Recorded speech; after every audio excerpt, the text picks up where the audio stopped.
que está acontecendo com o brasileiro que está atacando jornalistas e deixaram de ter repórteres cobrindo ali a coletiva do Bolsonaro? Porque você deixar de cobrir o presidente da República é realmente meio impossível dentro do jornalismo, né? Como é que você acha que o seu trabalho pode ajudar a salvar vidas? Você chega depois que a vida acabou. Você já te falaram que você parece o Rafinha? Nosso entrevistado de hoje, ele mergulhou de cabeça na comunicação em vários sentidos. Passou por uma lavagem não tão rápida durante essa vida dele.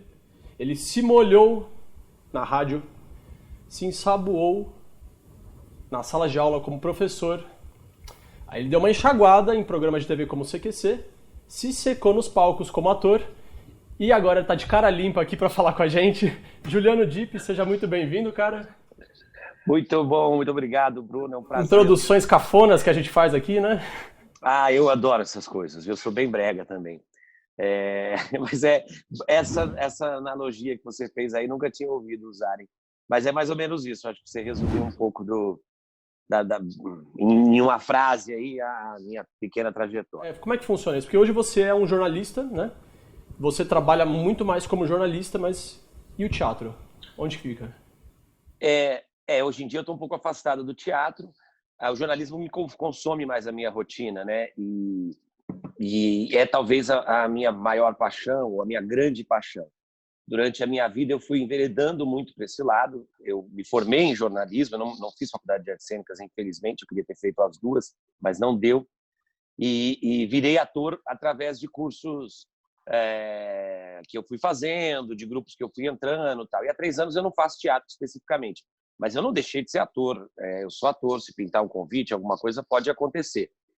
A minha agenda hoje é mais voltada com o jornalismo. E dentro do jornalismo tem essa autolavagem seca e tal, como você disse, né? Passei pelo rádio boa parte da minha vida, entrei para a TV, fiz um pouco de entretenimento no CQC e depois já mergulhei no jornalismo de novo. Acho que nessa de idas e vindas, a vida na reportagem é aquela que é mais presente para mim. E você é professor ainda? Atua como professor? Não, eu tive que parar de dar aula quando eu entrei na TV, ou seja, então faz 5 anos que eu não dou aula. Me saí uma volta esse ano e fiquei muito assustado com o mercado, com valores e tal, e acabei não conseguindo voltar, porque eu tenho uma rotina atribulada de viagens também, né? Isso que me impede de fazer outras funções. Eu queria trabalhar um pouco mais com rádio, né? Eu trabalho na Band, que tem um grupo de rádio imenso, e eu poderia, de repente, participar um pouco mais, mas é muito complicado essa história de repente, você ter que viajar. Então, ter compromissos fixos me atrapalha um pouco. Mas as viagens continuam mesmo assim? Porque agora, agora um pouco menos, mas eu a trabalho eu não viajei desde que começou a pandemia. Mesmo porque nós estamos no centro, né, onde a pandemia acontece com mais. Então, jornalisticamente, tem muita coisa aqui. E eu entrei no Hard News, no Factual, desde o começo desse coronavírus. Estou respirando há umas 2 semanas, porque eu estou fazendo uma série especial para o Jornal da Band sobre o tal do novo normal, o famigerado novo normal. Então, agora eu estou um pouquinho menos frenético nesses dias, assim. E viagens curtas, interior, litoral, para gravar algumas coisas que estão mudando aqui em volta. Ô Juliano, já que você é o cara do Hard News, o jornalista que está aí vendo o que está acontecendo ao seu redor, me conta uma coisa, cara, me dá um pouquinho dessa sua percepção. O que está acontecendo com o brasileiro, cara, que está atacando jornalistas e às vezes também atacando, a gente acompanha alguns casos de gente atacando enfermeiros, profissionais de saúde? Eu acho assim que não sei, obviamente não tenho competência para fazer uma análise antropológica ou filosófica sobre isso, mas eu acho que é uma coisa que vem de algum tempo, não é tão novo assim, a questão da polarização, e nessa guerra onde algumas pessoas se manifestam como heróis, é preciso manifestar também quem são os inimigos, quem são os vilões, e nessa a gente entrou. As pessoas personificam no jornalismo algumas insatisfações que elas têm em relação àquilo que é noticiado. Obviamente que há linhas editoriais de alguns veículos que possam ter desagradado a alguém ou tal, mas não no nível que as pessoas levam, né? Uma coisa é você entender que a cobertura econômica de um jornal não está batendo tanto na questão da visão do trabalhador quando se debate reforma previdenciária, por exemplo.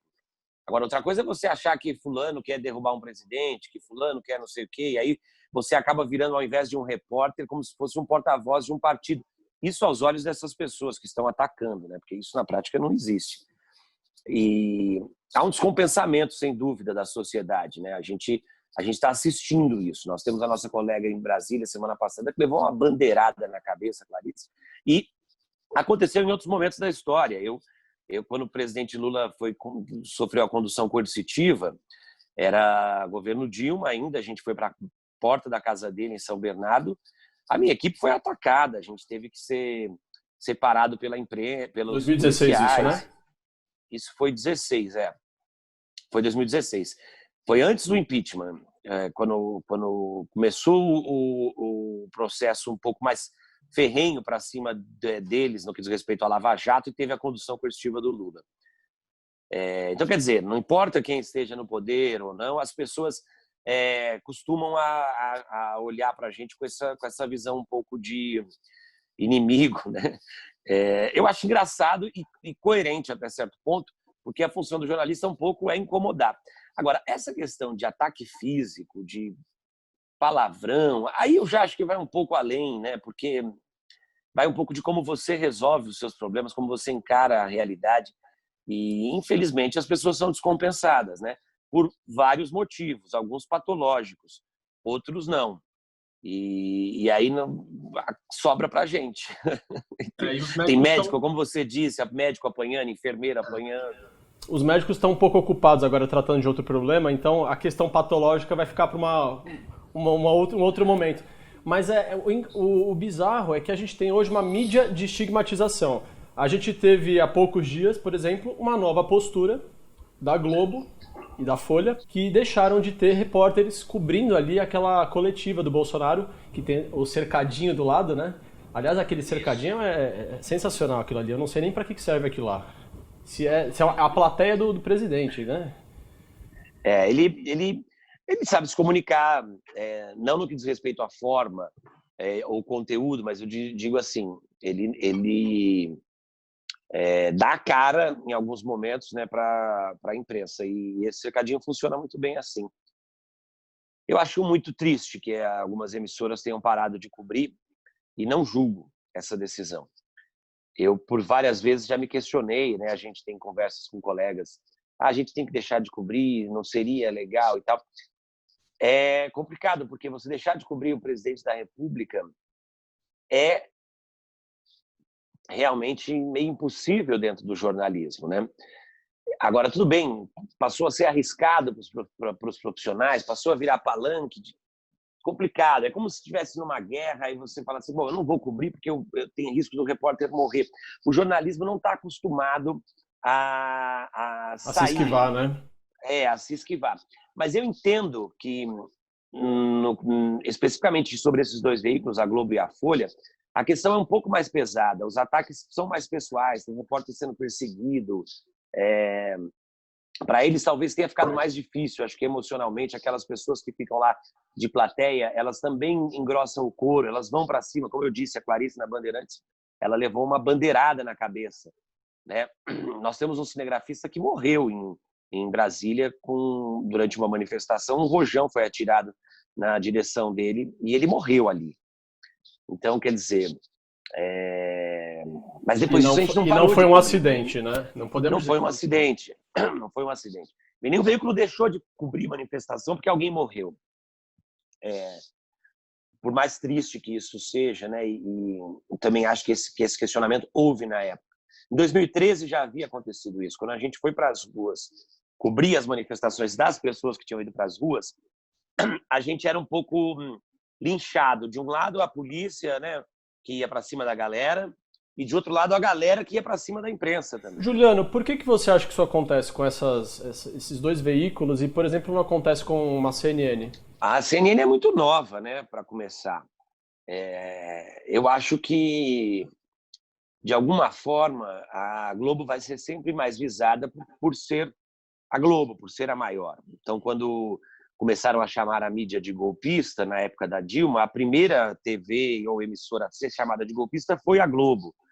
E agora também, a primeira a ser chamada de a Globo é chamada até de comunista, né? Quer dizer, é uma coisa muito alucinada. Ela virou comunista, né? Ela era anticomunista na época da Dilma e agora virou comunista. Virou comunista. Então, acho que pela força que ela tem, ela é vista primeiro. Mas eu já fui em manifestações que as pessoas atacavam a imprensa em geral. E não é só a Globo, né? Eu trabalho na Band, que vive sendo alvo. Agora tem uma fake news rodando que a Band foi vendida para a China, por exemplo. E eu me pego tendo que explicar para algumas pessoas que isso não é verdade, entendeu? Porque algum dia a gente fez um editorial quando o filho do presidente cometeu aquele absurdo de querer dizer que o vírus era chinês, né? Que era alguma coisa nesse sentido.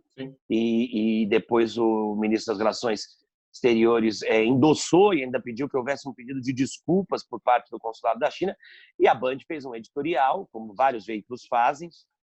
Emissoras de TV fazem pouco, mas fizeram. Durante muito tempo a Globo teve, e a Band tem isso no seu DNA, e fez um editorial criticando essa posição, né, do filho do presidente, deputado Eduardo. Foi o suficiente para implantarem a fake news de que a Band era vendida para a China, porque você não pode pensar, você não pode ter visão sem que aquilo seja movido por fanatismo ou movido por interesses escusos. E há pessoas que só trabalham pensando que é assim, entendeu? E não é, né? A Band tem em parceria, nós transmitimos um programa do New York Times, nós transmitimos um programa da NHK, que é uma emissora japonesa, que tem um escritório dentro da Band, inclusive. Nós fechamos o ano passado parcerias também com a CCTV da China, com a TV Colorado. Essas parcerias existem com uma força bem bacana, assim. Juliano, vamos voltar um pouquinho, cara? A gente gosta de relembrar, né? Já que a gente falou da lavagem, lavagem que não foi tão rápida, você passou pelo CQC. Foi uma passada muito breve, mas foi uma passada... Acho legal que o pessoal fala professor toda hora. O professor Juliano. É um título bonito, né, professor? Porque professor, nesse meio todo aqui, é respeitado, né?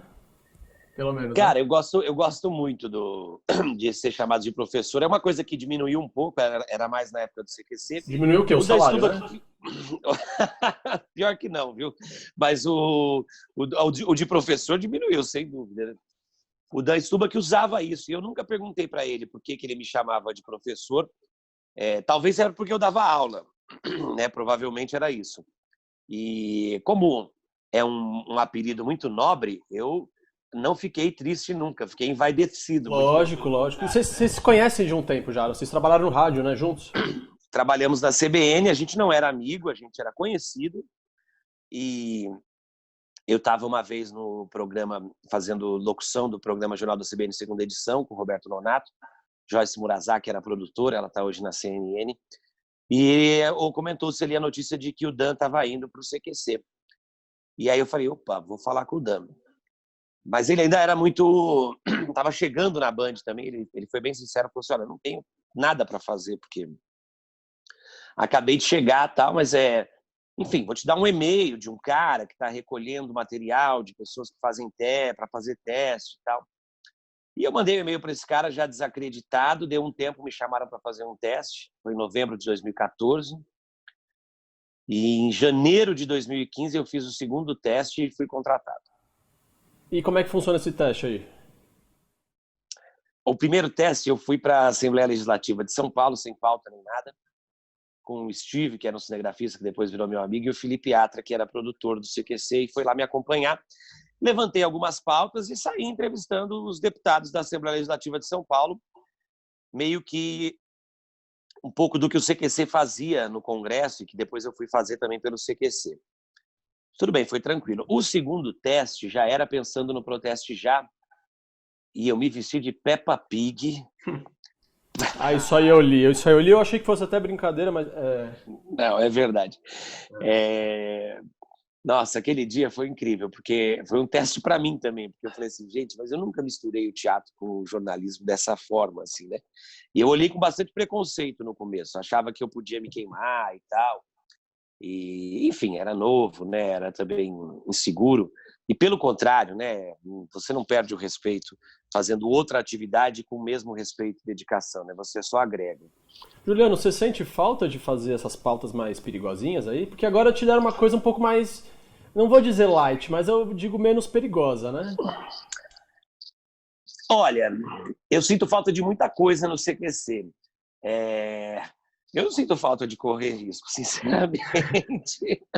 Não sinto falta de É que apoio. tem gente que tem tesão por isso, né? Tem um cara que fala, não, isso aqui é o combustível pro meu trabalho. Não, a adrenalina existe, muito maior até no que diz no jornalismo, porque você vai cobrir, por exemplo, esse ano, a gente esquece que ele já começou quente, né? Nós tivemos as enchentes em Belo Horizonte, eu fui para lá, fiquei uma semana em Minas, e eu corri risco de vida ali. Eu estive em lugares que no dia seguinte desabaram e tal. Então, a adrenalina não falta, né?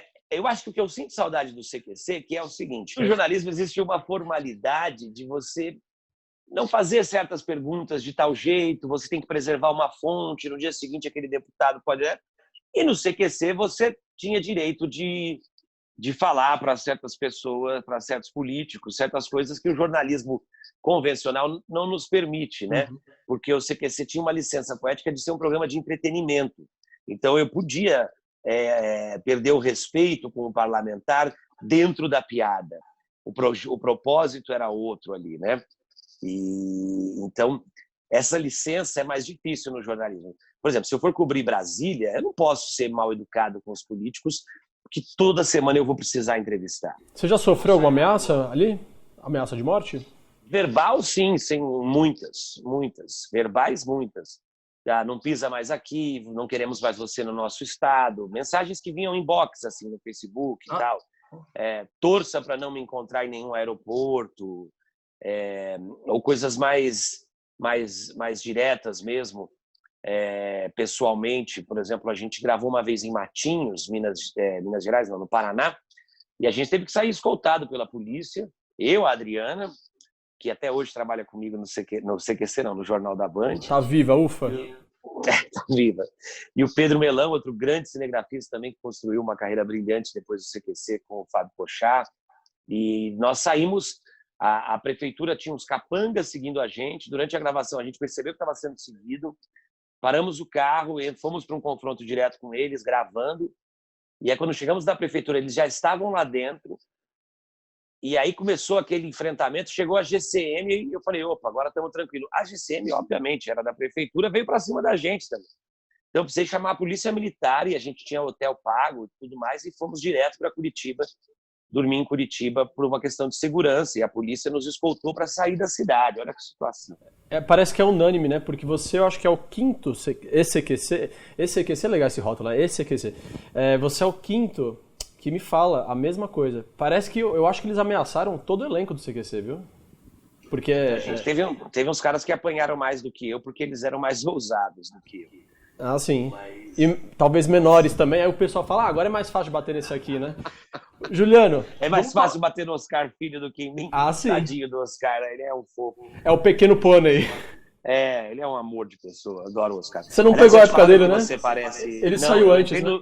Eu entrei no lugar dele, vamos dizer assim.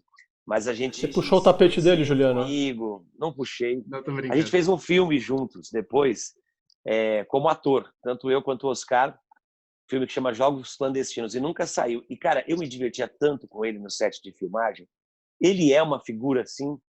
Eu, conhecendo ele depois na gravação, eu falava assim, eu nunca ia poder fazer o que o Oscar fazia, porque o Oscar abusava muito da questão cênica, de se vestir...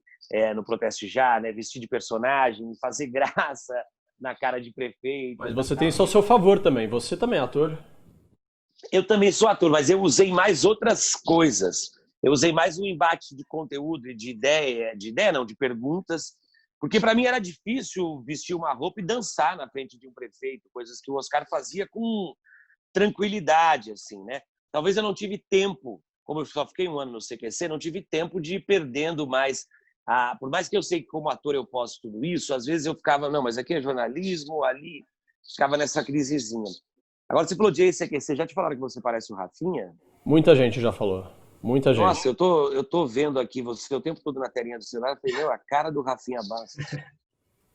Juliano, vamos falar um pouquinho desse negócio de ator aí? Esse Ministério da Cultura que não existe mais, virou Secretaria da Cultura. Você como artista... Como é que você vê um cenário em que a gente já teve Gilberto Gil como ministro da Cultura e hoje a gente Pode ser que a gente tenha o Mário Frias. É Mário Frias o nome do ator, né? Mário Frias. Mário Frias como candidato a ocupar esse posto que a Regina Duarte deixou. A Regina Duarte agora está indo para a Cinemateca aqui em São Paulo, né? Que também está às mínguas, né? E Ela aí? vai ocupar um cargo que não existe na Cinemateca, né? Pois é. A Cinemateca tem um contrato terceirizado de administração até 2021. Quem cuida da Cinemateca, quem administra integralmente a Cinemateca é uma ONG, uma associação, perdão. E então eu não sei o que a Regina vai fazer lá, porque é um cargo que não existe. A Cinemateca tem uma administração terceirizada. Pareceu muito um arranjo cordial de cavalheiros para compensar, como o próprio Bolsonaro falou no vídeo, o fato dela ter deixado uma carreira de 50 anos em uma emissora e ingressar no governo, e para não deixá-la na mão, né, arrumaram um emprego para ela, porque, ao contrário também do que eles dizem no vídeo, ela estava assim sendo fritada, né? A Regina, não conheço o trabalho da Regina dentro da secretaria, mas eu sei que ela tentou alguns movimentos lá e foi impedida, né? Ela renomeou pessoas que depois foram, ela retirou pessoas que foram reconduzidas ao cargo. Ela estava sem ação lá dentro. E acredito que ela estava muito bem intencionada e não conseguiu realizar o que queria. Foi muito pouco tempo, né? Pouquíssimo. Ao contrário do Mandetta e do Moro, ela não saiu brigada, ela saiu em paz com eles. Eu lamento muito que o Ministério da Cultura tenha sido extinto. Acho que a gente precisa reativar. As artes no Brasil são ainda muito subvalorizadas, o investimento é menor do que poderia ser feito. Eu sou a favor completamente de um debate de reestruturação da Lei Rouanet.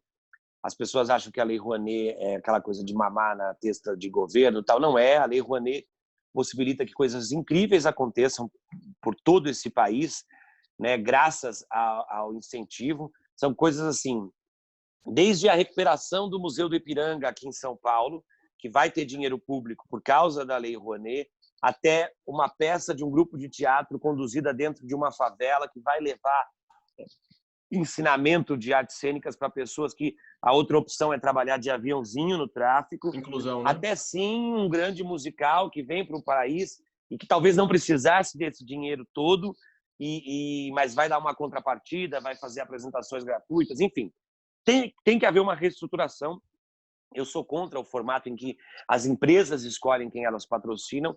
Eu acho que isso acaba fazendo com que o direcionamento da verba não seja tão baseado em diretrizes que seriam necessárias para a verba federal, né? Vamos precisar investir, sei lá, mais em dança, em literatura e tal, mais no Amapá e no Acre do que em São Paulo e no Rio, enfim. Essas divisões, eu acho que a Lei Rouanet ainda peca um pouco. Mas o Ministério da Saúde e da Cultura precisava existir exatamente para isso, para ampliar esse debate, para ampliar esses direitos. E foi extinto, assim como outros ministérios, de forma equivocada, mas não foi uma surpresa. Tem coisa que faz parte de programa de governo, tem coisa que faz parte de debate. A gente não viu o candidato, o Bolsonaro, que foi o candidato que ganhou, defender uma pauta de cultura na sua campanha. Então, não há surpresa nenhuma nesse direcionamento, né? E não posso falar da escolha do Mário Frias, porque eu não conheço ele politicamente. Já Não trabalhou aí sei na sua emissora, viu? Na Floribela. Já trabalhou na... Não, isso que eu estou dizendo. Eu conheço ele como ator. Quando eu era criança, ele era um astro de malhação. Mas isso não... Assim como a carreira da Regina Duarte não diz nada sobre o que ela poderia fazer na Secretaria de Cultura, nem a carreira do Gilberto Gil diz alguma coisa sobre o que ele poderia fazer quando foi elevado a ministro, porque é muito mais do que ser artista, né? A gente tem no teatro pessoas que trabalham... No teatro não, nas artes em geral. Pessoas que trabalham com produção, com edição, com captação, que estão muito mais ligadas ao bastidor da cultura do que a gente que está na linha de frente. Então, eu não sei se esses são os nomes corretos. Então, eu não quero aqui também falar... eu sou fãzaço do Gilberto Gil, ele está ali na minha parede, não sei se vai dar para ver. Do outro lado tem um chifrudo aqui, é isso? Não, esse é um quadro... Não, ali. Aqui atrás, né? Isso. Esses dois quadros aqui são uma homenagem que foi feita para o disco Tropicália. E cada quadro, cada música do disco recebeu de um artista plástico um quadro diferente. Esse do chifrudo eu não sei que quadro. Longe de mim também criticar, né? Vai que ele vem à noite me assombrar também, né? Eu acho que é geleia geral esse quadro. Depois eu posso falar. Juliano, deixa eu fazer uma última pergunta para a gente encerrar nosso papo aqui. Como é que você acha que o seu trabalho pode ajudar a salvar vidas? Nesse campo de batalha aqui que nós estamos hoje. Cara, eu não saio de casa para salvar vidas, sinceramente. Eu acho que existe uma poesia e um heroísmo em cima da profissão de jornalista que ela tem sua justificativa, né? Nós vivemos certo glamour assim da vaidade no que diz respeito a levar informação, aí até onde não tem ninguém, chegar primeiro e abrir a realidade e tal. Mas eu acho que a gente salva a vida a partir do momento que a gente abre cabeças, que a gente tenta abrir cabeças, tenta abrir mentes, né? E aí eu vou ser muito prático. É a partir do momento quando você resolve cobrir feminicídio para mostrar para o país que as mulheres morrem dentro de casa. É a partir do momento que... Mas você salva a vida diretamente? Não. Mas você pode empoderar alguém para saber que pode denunciar. É no momento em que você vai cobrir um tiroteio numa favela, não só pelo protocolo do boletim de ocorrências da PM. Às vezes a vida já acabou. Você chega depois que a vida acabou. Você chega sem poder salvar a vida, mas muitas vezes para fazer um alerta sobre aquilo que pode ser, então, salvo no futuro. Tal. Eu sei que essa pretensão que a gente tem de mudar o mundo, de salvar a vida, tal, muito rápido a gente é desiludido por ela. Não por uma impossibilidade da profissão, mas sim pela logística. A gente não vai chegar antes do tiro, da bala perdida. A gente não vai chegar antes da facada de um feminicida ou da porrada de um homofóbico. A gente vai poder ampliar o debate sobre isso. Mas talvez evitar a próxima. Evitar novos, provavelmente. Mas a gente não sabe também. A gente não sabe até hoje quanto que a gente pode falar sobre suicídio sem incentivar outras pessoas a se matarem. Então, a gente aprende, a gente está tateando e tal. Obviamente, pode ser que a gente tenha salvado algumas vidas e tal, mas não é a função fim da nossa profissão. É sim colocar lupa sobre coisas que poucas pessoas enxergam, além da cobertura tradicional e factual do presidente, do governo e tal, é abrir os olhos da sociedade para aqueles assuntos, para aqueles temas que estão escondidos, que precisam de mais atenção, é cobrar o poder público sobre isso, é cobrar o poder público e particular também sobre essas coisas, e está sempre insatisfeito achando que o editor errou e que a matéria não ficou do jeito que você queria. Essa é a nossa máxima. Então você é um guerreiro cuidadoso, é isso? Sou mais cuidadoso do que guerreiro. Eu vi que você está fazendo uns exercícios em casa, e você até postou vídeo, mostrou a sua avó também fazendo. Continua em casa quando você puder. Não, mas é legal. Você sabe que eu não estou fazendo, eu deveria estar fazendo também. Eu já estou há quase 3 meses fazendo nada. E às vezes eu fico assim, 2 minutos de pé, e eu falo, a gente pode sentar e continuar conversando sentado? Estavam me sugerindo fazer entrevista aqui de pé com você. Isso eu não queria. Né? Eu não aguento mais. Pois é, mas às vezes eu tenho que ficar no link 4 horas no programa do Datena e tal. Então, apesar de ser muito gordo, as pessoas acham que eu estou fazendo dieta porque eu quero emagrecer e tal. Obviamente que se eu emagrecer vai ser ótimo, quem não quer. Eu adoraria. Mas os exercícios eu mantenho mais pela necessidade da minha profissão. Eu preciso ter vigor físico para ser repórter de rua. Eu não preciso estar 20 quilos mais magro para isso. Eu preciso estar com competência para correr mesmo, em alguns momentos, para descer barranco, para entrar em buraco, para pegar uma jangadinha num rio do Pará, onde cabe 2 pessoas e chegar até uma comunidade ribeirinha afastada. Estou citando coisas que eu faço. Para ficar num hostel no Rio de Janeiro. Para ficar num hostel no Rio, aí é mais fácil, viu? Mas enfim, dá para pular muro. Eu já fiz essas coisas na época do CQC, você gostou de lembrar do CQC. Então eu malho 4 vezes por semana e me faz muito bem, porque eu tenho hábitos muito não saudáveis na minha vida. Acho que isso é uma prática comum aos jornalistas. Então eu tô malhando para viver um pouquinho mais aí melhor na minha profissão e na minha vida pessoal. Muito bem. Juliano, muito obrigado, cara, pelo papo. Esse aqui é o Juliano Dipp, gente. Valeu!